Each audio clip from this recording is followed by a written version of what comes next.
welcome from Brussels to the World Press Club Alliance for Climate. Our topic is making a success of the EU Green Deal with a Green Deal on steel.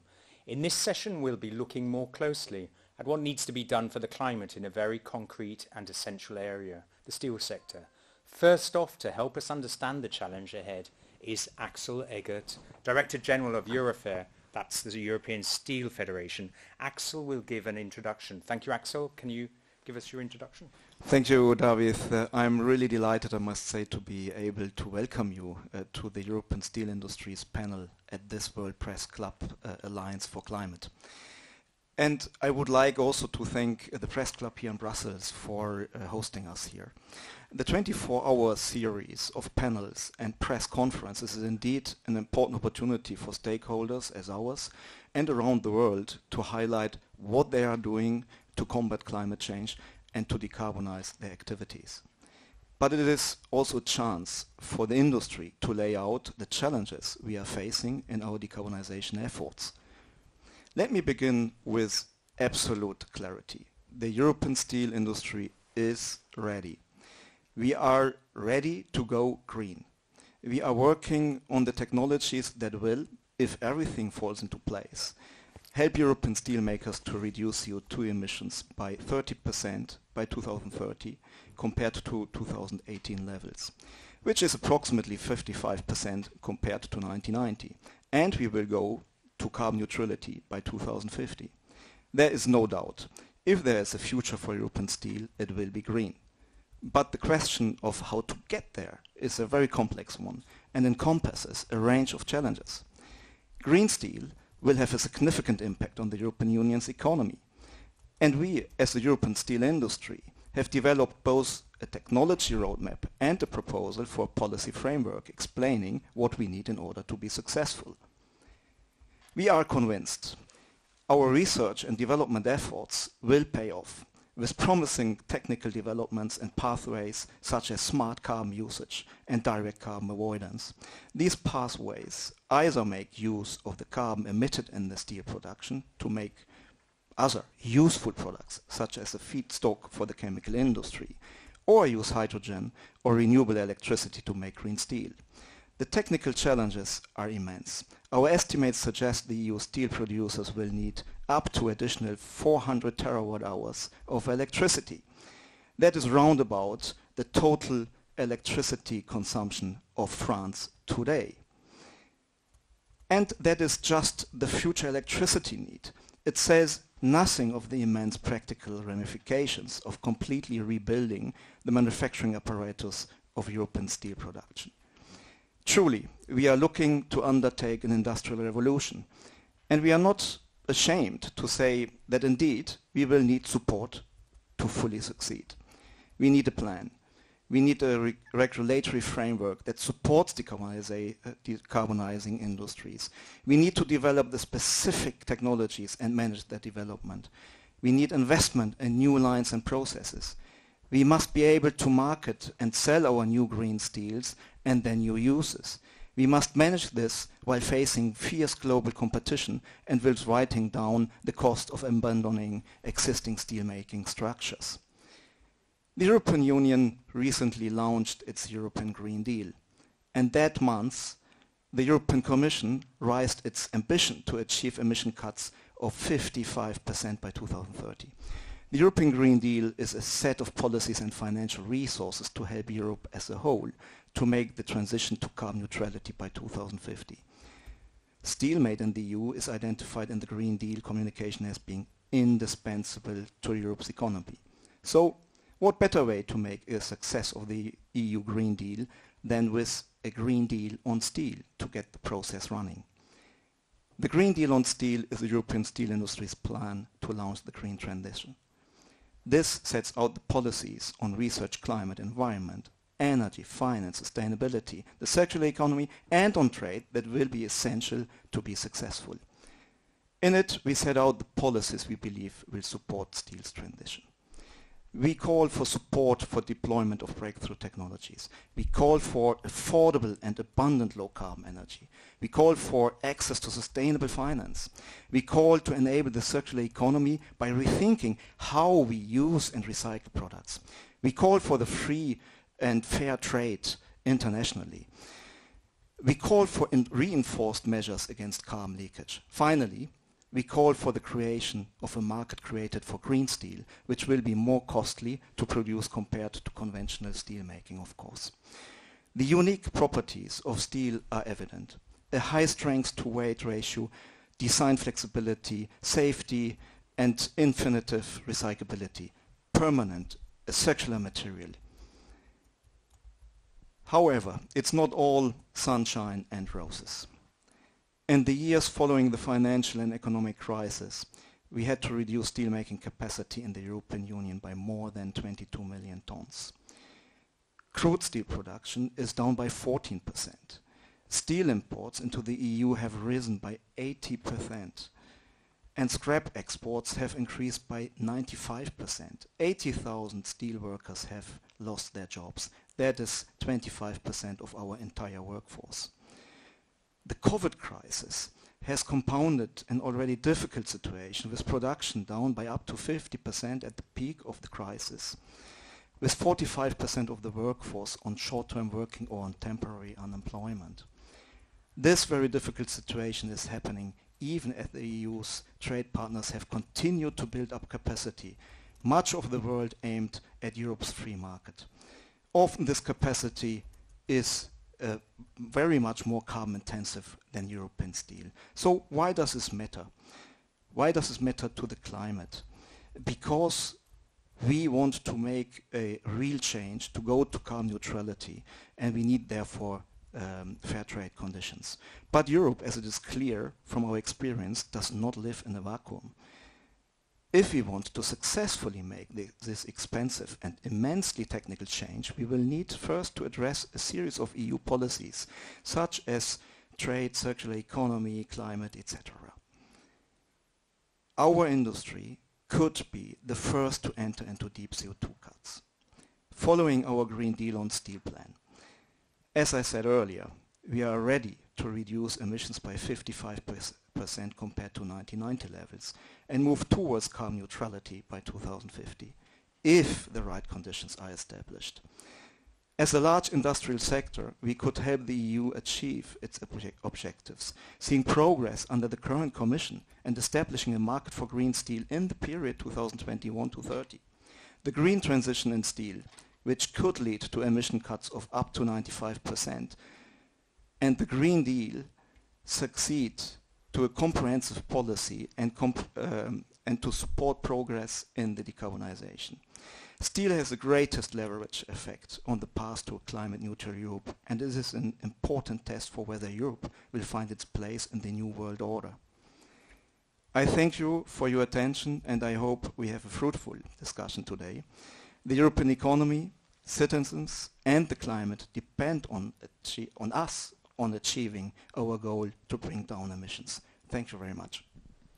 Thank you for that great introduction, Axel. We'll get back to you in a little while with some questions, but let me first introduce our other panelists. So we have Jude Curtin-Darling, Deputy Secretary General of Industry AL European Trade Union. We have Massimiliano Salini, Italian and Christian Democrat member of the Parliament's Trade Committee, amongst others, and a substitute on the Energy and Industry Committee. So well placed there.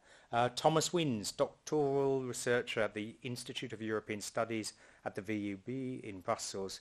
Thomas is an expert on both the ETS and low carbon metals. First to Massimiliano as a Member of Parliament. Can I ask, how achievable are the EU's climate goals, especially as we are now in the midst of the COVID crisis, and can the EU Green Deal help launch recovery? Thank you so much. First of all, thank you so much for inviting me to discuss about the future of industry. This is the reason why every week I leave Cremona and Lombardy to come to Brussels. And to be honest, I have to say that the Green Deal is not a new challenge for us. In the European Union, in Europe, we accepted this challenge many years ago. And I have to say that because I watch the result of our efforts in our industry. And every day I have to recognize, and we have to recognize that Europe is leading the fight against climate change in the world. And today, the last continent that needs the Green Deal in the world is Europe. And, but we need the Green Deal again, and we have to lead this fight again. It's not so easy because this leading role is costing a lot to our citizens and to our enterprises. But I repeat, we have to lead this fight. We know how we can lead this fight. But it's, I think it's at the same time it's important to preserve a realistic approach. And what does realistic approach mean, in my opinion? Realistic approach is that the impact assessment of our goal and of our target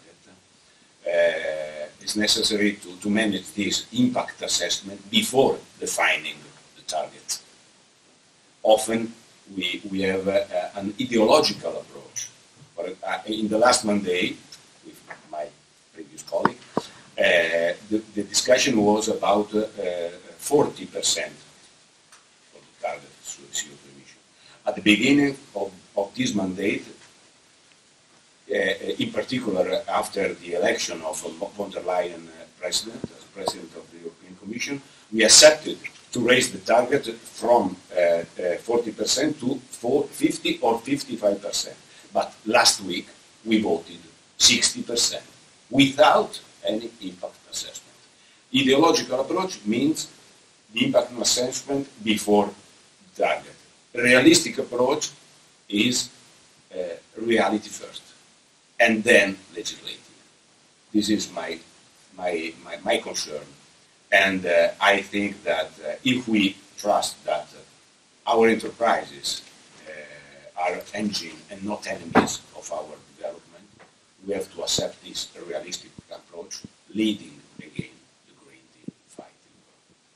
Okay. My children always ask me for more than they get, so I assume that Parliament asking for 60% means that we accept 55% or even slightly less. Anyway, I voted against 60%, and the correct way, as I said, to raise a good battle, a good fight against climate change, and in particular against carbon leakage for our enterprises, is create a good environment and a good relationship between academic approach and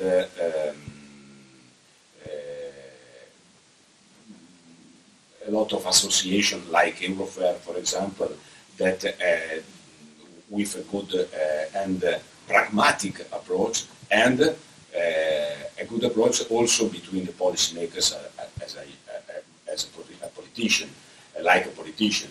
And in this way, I think that we can also have other target, more ambitious, but gradually.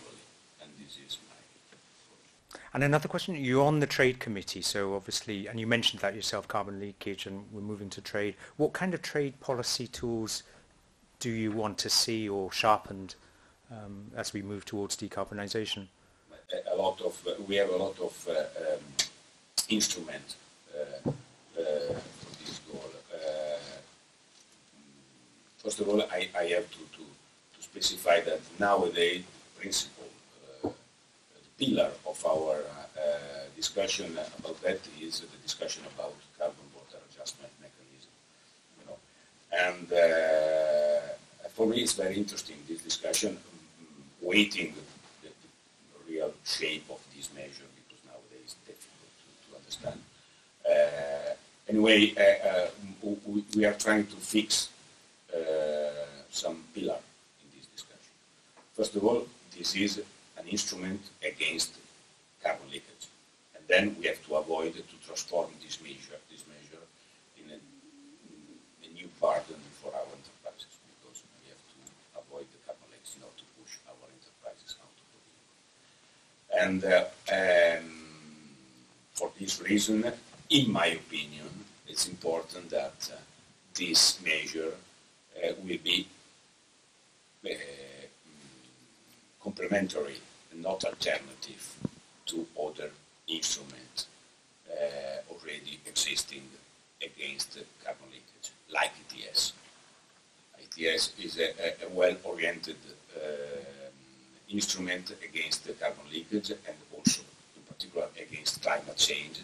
And then in particular now, waiting the correct framework for the carbon border adjustment mechanism, we have to preserve, in my opinion, in the same time, this measure and other measure.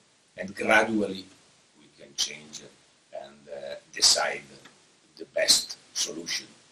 Second, it's very important, I'm also the rapporteur in INTA for the opinion about the carbon border adjustment, but precisely about the if the carbon border adjustment mechanism is WTO compatible. And this is quite risky because often as European Union we teach to the world the perfect WTO rules, but often in this way we create a fantastic way out for third countries to avoid this perfect interpretation of WTO rules. And then we have to be, also in this case, we have to be realistic and not too meticulous, let me say. Second, we are discussing about the future of safeguard. This is another important tool. I sent a lot of letters to the European Commission about that because we need that the European Commission recognize that in the new tariff rate quotas volumes of imports, we have to set a new level different than the traditional level because we cannot accept now the same level of imports, in particular after COVID-19 crisis. And then in this, and also we have to accept and we have to discuss also about the deadline of this safeguard because my proposal, our proposal is to postpone the deadline beyond the June 2021. And this is, to be brief, my approach in INTA, but also in ITRE, because I'm, as you said, I'm also in ITRE, and also in TRAN, where the discussion about climate law is very deep and interesting in the European Parliament. Often in the European Parliament we have a big discussion, interesting cross parties. The problem often is not in the European Parliament, but in the Council, to be honest. And then good luck to the European Council, but also good luck to us. So the new Trade Commissioner came to INTA, was it last week? And he didn't seem to want to carry on those safeguards next June. That seems to bode not so well when we talk about green steel, to getting the support on the trade aspect from the Commission. The Commission seems very cautious about the WTO and about the risks that you've mentioned yourself, you know, when we look at a carbon border mechanism. Do you feel they're being over-cautious, or do you think the Commission is being fair in its assessment? I'm optimistic, also in particular after the hearing with the new Commissioner Dombrovskis last week, if I remember. I'm optimistic but prudent about that. Optimistic and prudent. Reaction from also from my friend Dombrovskis, from my party, but the reaction is interesting but not enough, because the approach in particular to the WTO is, in my opinion, too academic. Yeah. Okay, can we move on to Jude? So I had a question about this Green Deal, this greener world. It sounds great, but you know, from the trade union perspective, there are obviously risks for many sectors, many industries, different regions of Europe. Do you feel enough is being done to actually make that transition a just transition, as we hear the word just transition all the time? Well, very simply, no. I would come back to the discussion about targets. In some ways, the discussion about targets is quite academic if you don't have a comprehensive plan, a roadmap to implement the target, whatever that target is. And for some, this is a chicken and egg subject, but for steel workers across Europe, this is existential. We heard already from Axel the number of steel workers who are currently on short-time work or subject to dismissal. We have steel plants which are closing across Europe, a lot of anger and anxiety amongst the European steel workforce as one example of one of the sectors which is affected by the transition. That said, we recognise the challenge of climate change. We are not just workers, we're citizens and part of the social fight to tackle climate change, but we have to do that in a way that we don't deindustrialise Europe, because deindustrialising Europe will actually undermine our global fight against climate change in the long term. So we need a very strong plan. And there are many elements of EUROFER's plan which we subscribe to, but where we perhaps are stronger is around the Just Transition agenda, which is absolutely vitally important for the workers that we represent and the regions that they live in. And at the moment, if you look at, if we go back to the debate in the Council and in the Parliament, we're talking about the recovery plan for Europe. Not yet got a final agreement between the two institutions, but look at the resources which are being put on the table in terms of Just Transition. And in every part of the budget, those resources have been cut back in the Council agreement in July. And that sends exactly the wrong message to European workers at the time that they're being asked to increase the ambition around climate change. So we need Europe to be serious. There's no cheap way to decarbonise. It will be costly in terms of technology, but it will be costly in terms of the social change that is underway as well. And if we don't want to create, on the one hand, a backlash against these measures, and on the other hand, a situation where we see deindustrialisation, depopulation in some regions. I mean, I come from the northeast of England. I know exactly what happens when deindustrialisation happens badly. You end up with depopulation. That is toxic for a region and for a country, and it creates massive inequalities in society. We need to have that social plan of equal measure to the green agenda around technology, and we need the investment on both sides.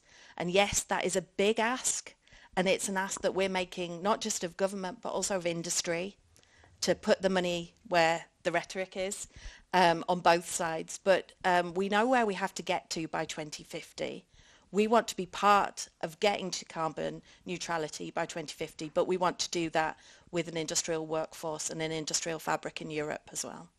Thank you. Thomas, could I ask, what exactly is green steel? Perhaps you have the figures, or low carbon steel. Is there a CO2 level? And does your research tell us anything about what the carbon footprint is of EU steel and then imported steel? And perhaps, you know, would this be so difficult to put into some legislation and make that WTO compatible? That's a good question. Roughly speaking, the primary steel production from a blast furnace, blast oxygen furnace, at the moment you are at 1.8 tons of CO2 per ton of steel produced. If you go through an electric arc furnace, of course that is much lower. What we in Europe, or this is Europe. If you go outside of Europe, you will see levels that are well above 2 tons of CO2. And then if you go to electric arc furnace or recycled steel, then you will see that the CO2 intensity depends significantly on the type of electricity you use. And in China, that is mostly coal.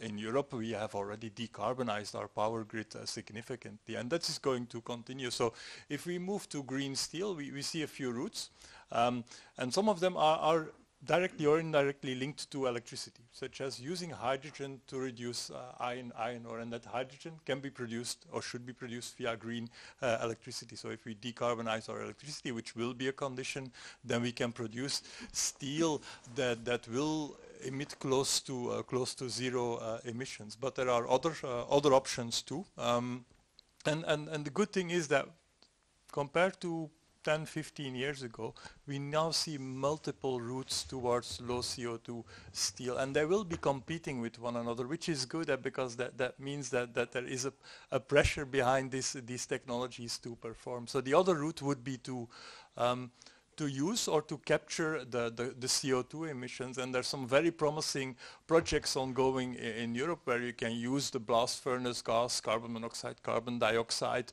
to produce ethanol, for instance, which can be a basic ingredient for plastics production. But there are many other routes. Some go even in the direction of producing proteins that then link with the food chain. So there are these multiple options, and all of them will lead to steel that at least has 90% emissions less than compared to today. So that's significant, and that is technology that is being developed, that is being supported in the European Union at the moment. But you're talking about the EU, but I suppose the carbon footprint of steel consumed within the EU has remained fairly similar to what it was 10, 20 years ago, or do you have figures on that? No, we don't have directly figures on that. It depends. It depends on how much we import and how much we export and how much we use for domestic consumption. We see that quite a bit of European scrap is exported and used outside of Europe to make steel, but then with a high level of intensity. We do think that there should be more work done on this type of area to look into criteria around the carbon intensity of green steel. I think, for instance, a car 1 to 2 tons of material inside. Assume a larger car, 1 ton of steel inside that car. It would be interesting that we look into setting standards on the carbon intensity of that product. To give an example, because if we would go via pricing alone, 1 ton of steel in a car, let's say 2 tons of CO2 emissions associated with that, 50 euros per ton of CO2 as a carbon tax, that would make that car 100 euros more expensive. That's less than the price of a windscreen wiper. So we're not going to see consumers change their behavior that much if that price is passed through. But if we can look at standards, say a car, the intensity of the production of a car should be lower than X tons per tons of products and then go down to neutrality by 2050. We don't give the consumer as such a choice. The price won't make that much of a difference, but the producer of the car will start looking, where can I find the clean steel? And if we are leading on that in Europe, this will close the value chain for the European steel companies that are moving ahead in that direction. They get a market for innovative products, for new investments. And in the history of innovation, it's always been market driven. If you can find or create a market, that's when innovation really starts to happen. That's when you get the distribution of new technologies, when they can improve, become more performant, and so on. So we should look more into standards. And it's one of the things where Europe is really good at. We set standards on everything. And that's the power of our internal market. You might have heard of the Brussels effect. If Europe sets a standard, its market is so big, it's so open and so powerful that other parts of the world start copying it. So we could, by setting standards, create an example that is implicitly followed by other economies around the world to gain, keep, and increase access to our internal market. Okay, so if I understand correctly, Europe's talking about 55%, 60% GHG cuts. Then next year there's all this detailed legislation. So we even talk about cars, CO2 standards. And Axel, I see you've done some thinking about this. But if we want to reduce CO2 emissions in the transport sector, cars, how can we include steel in that? Yes, of course, we need a fair transition period where we can make the necessary investment into the new technologies and in order to be able to cover the higher operational costs. For this transition of, let's say, 10 years, we need substantial support. First of all, to build the structures, and secondly, to be able to compete with imports, which are already today much more carbon intensive than steel produced in the European Union.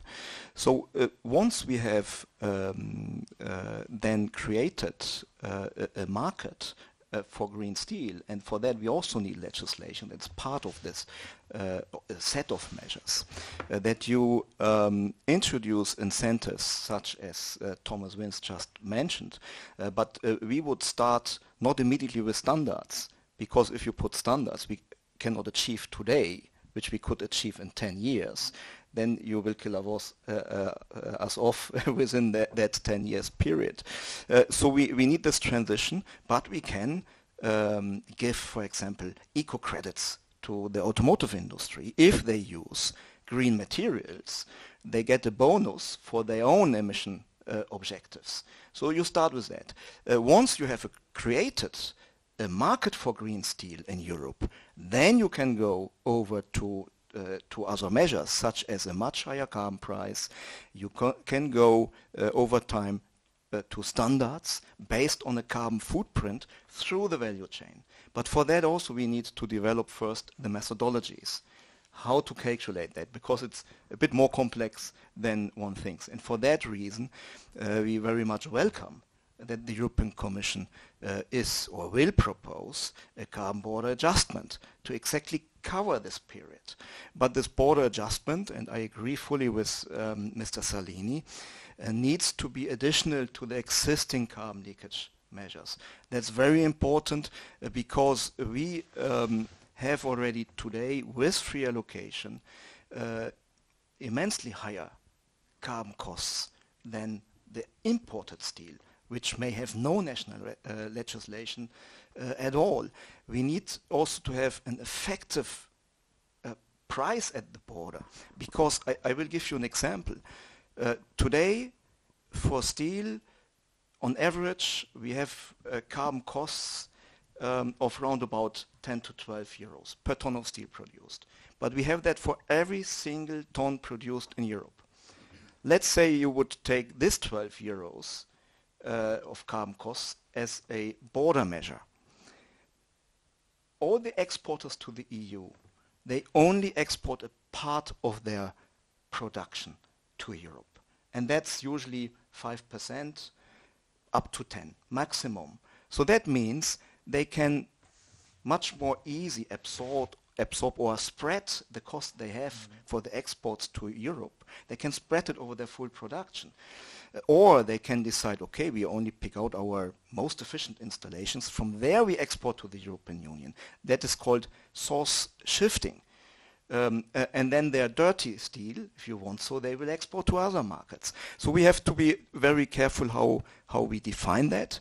We are not saying that we need free allocation forever, but we need it for a transition period until we have created a sustainable market for green steel.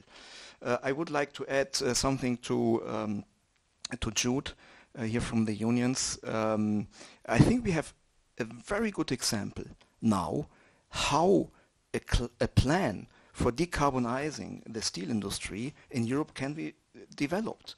The German government sat together with the employers and with the unions, and they have drawn up a plan. That plan is public.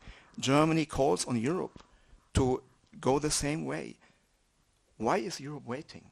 Why aren't we sitting together?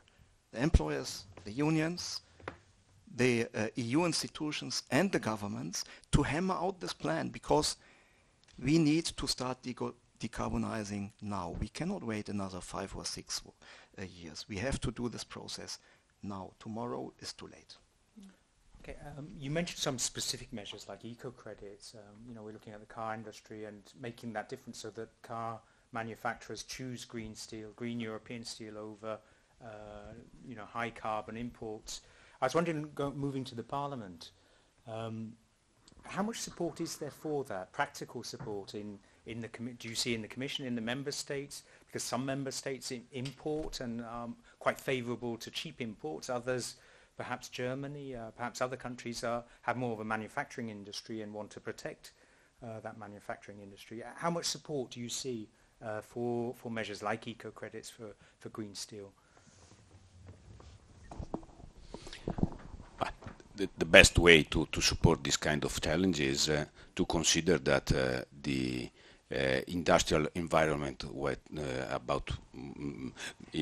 of our discussion is an European environment, and we have to discuss not about the future of Italian industry or French industry or so on.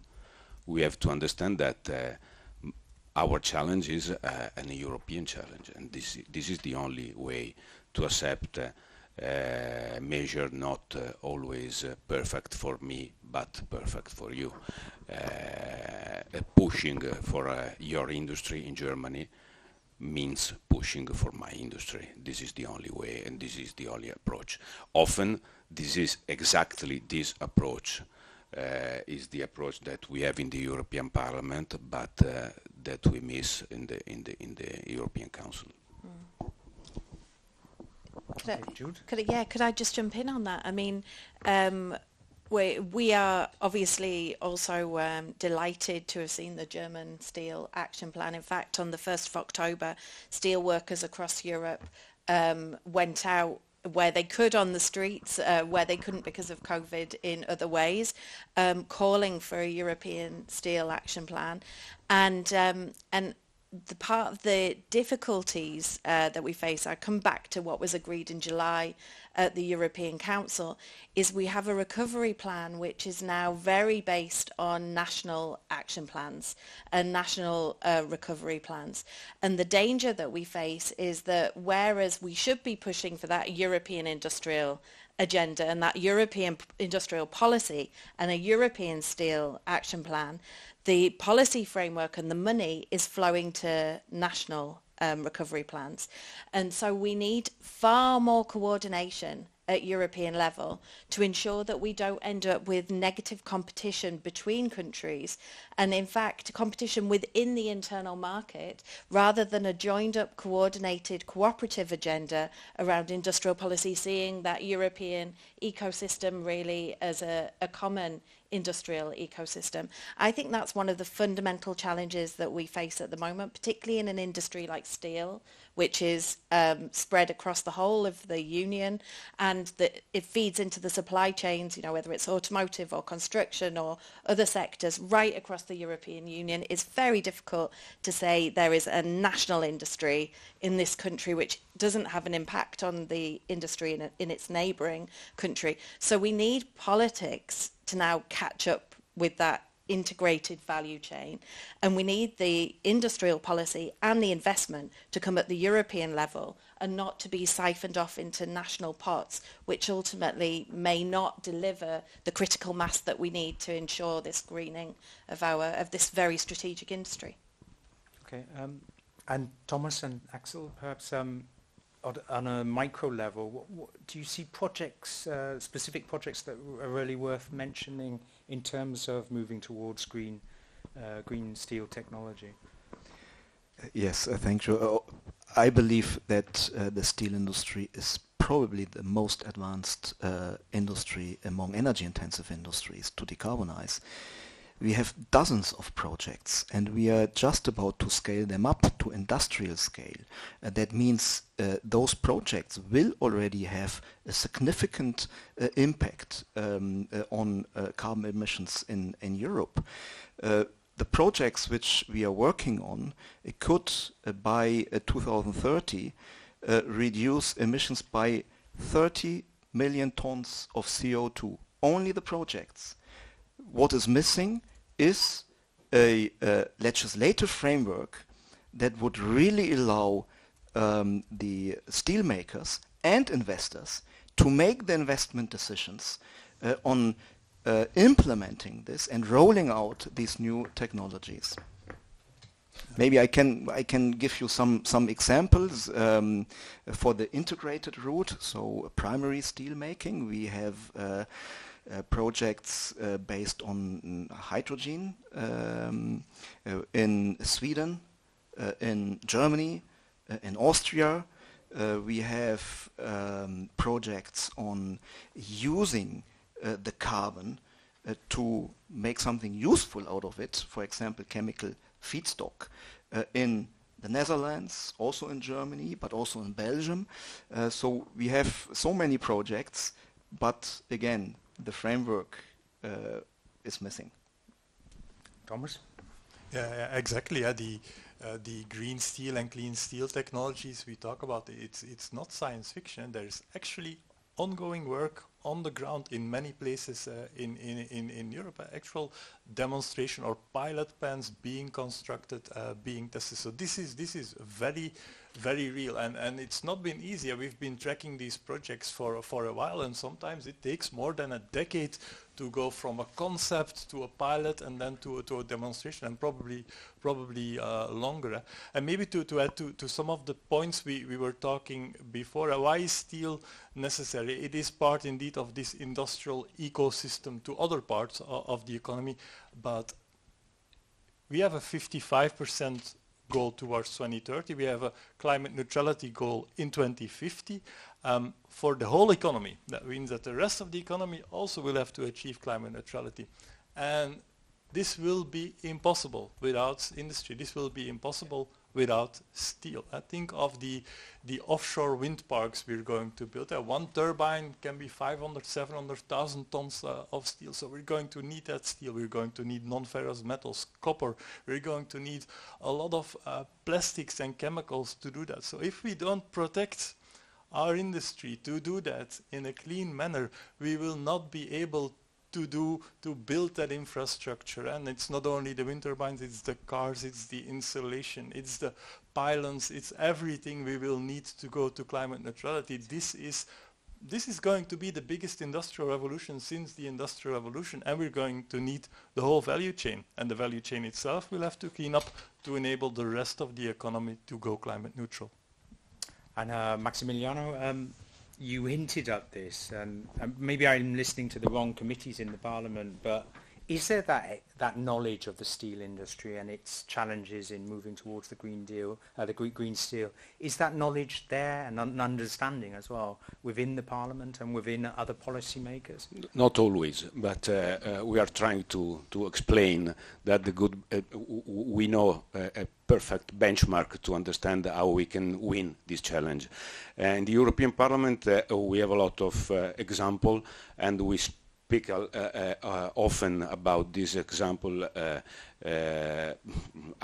For example, I'm proud about the Italian example in my region, in my province, in Cremona, where we produce steel in a perfect way, respecting the circular economy challenge and suggesting to the world a good way to accept this challenge. In the European Parliament, the cultural environment is available to understand that to obtain a good decisional environment, we have to watch the reality and to recognize that a good example is better than a good idea. We have a lot of concrete example in our. The challenge probably is this: accept that the pillar of our Green Deal challenge is in the mentality of our entrepreneurs. It's not an academic challenge, but really pragmatic challenge. And pragmatic means not only pragmatic, but really open, like an entrepreneur, really open to the risk, to create new solution and value for him and for people in general. Okay, we're slowly moving towards the end. Question also again for Thomas, well, for all of you actually, is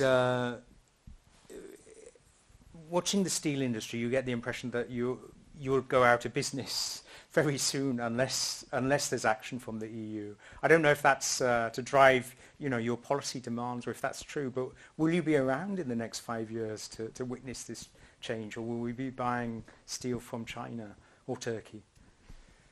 I hope we will be around. This really depends on the decisions being made today by policymakers. We have only a green future, or we have no future. But we need to get the policy framework to do the investment. And we have, of course, difficulties to get out of this current crisis. And there, I believe, the Parliament, the Commission and the Council, they are making huge progress to support the economy. They have a huge recovery plan with two major objectives. That is the digitization of Europe and the green transition of Europe. And that's an opportunity. It's also an opportunity for the European steel industry. But let's sit together and not think in silos. Let's sit together with the stakeholders and the policymakers and hammer out a plan. Then we will get there. Jude, I see you're nodding. Does that mean you're in full agreement? Yeah, I guess what I was nodding about was also recognising the enormous transformation in the view that's coming from the steel industry itself in the last decade. That actually the industry's view of the challenge has really shifted in the 15 years that I've been involved in the steel industry. It's a 180 degree shift, some might say.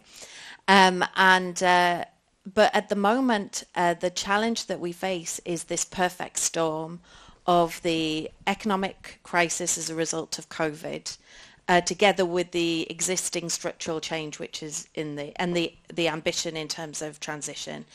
And we have a genuine concern that through the course of this crisis, without strong political intervention, we could lose half of European steelmaking. Now that is a lot of our industry. It is thousands of jobs across Europe, and it will be devastating, and it will undermine that broader industrial strategy to deliver the Green Deal on time and on the right target. So for us, we have this short-term emergency where we need political decision makers to get together and to basically put forward a European steel action plan right now. We are calling on competitiveness ministers when they meet in November, on the 19th of November, to make a commitment to a European steel action plan and a task force bringing together industry, unions and government.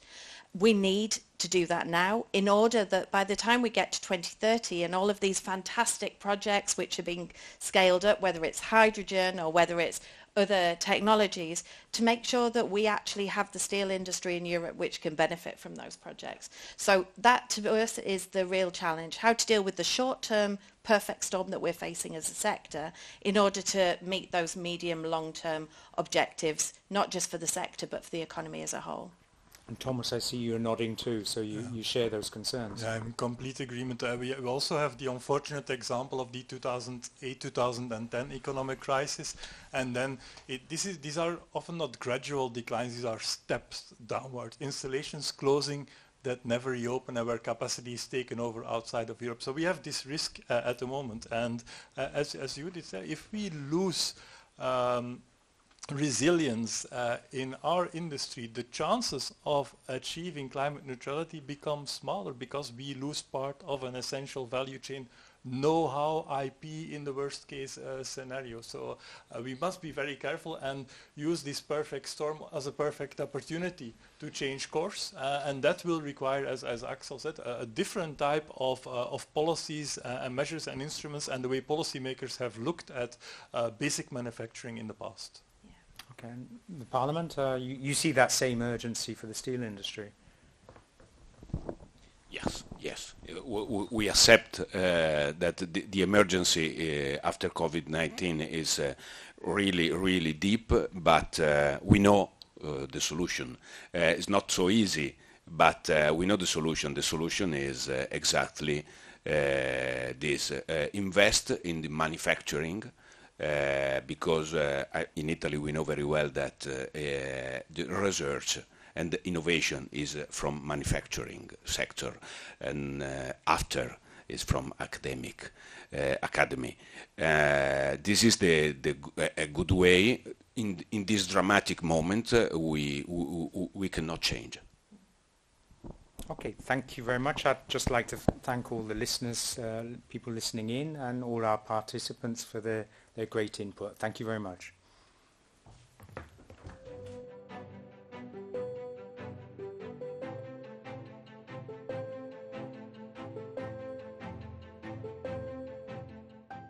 The EU's Green Deal is a chance to seize climate leadership. The European steel industry is committed to meeting a 30% reduction in greenhouse gas emissions by 2030. By 2050, we should be able to cut emissions from steel production by between 80 to 95% under the right conditions.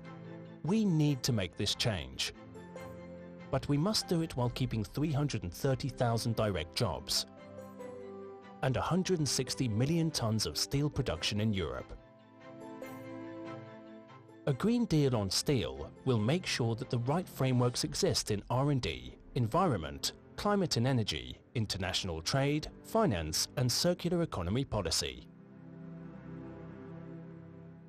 In particular, the industry will need and find ways to invest up to 52 billion euros to transform the sector completely by 2050.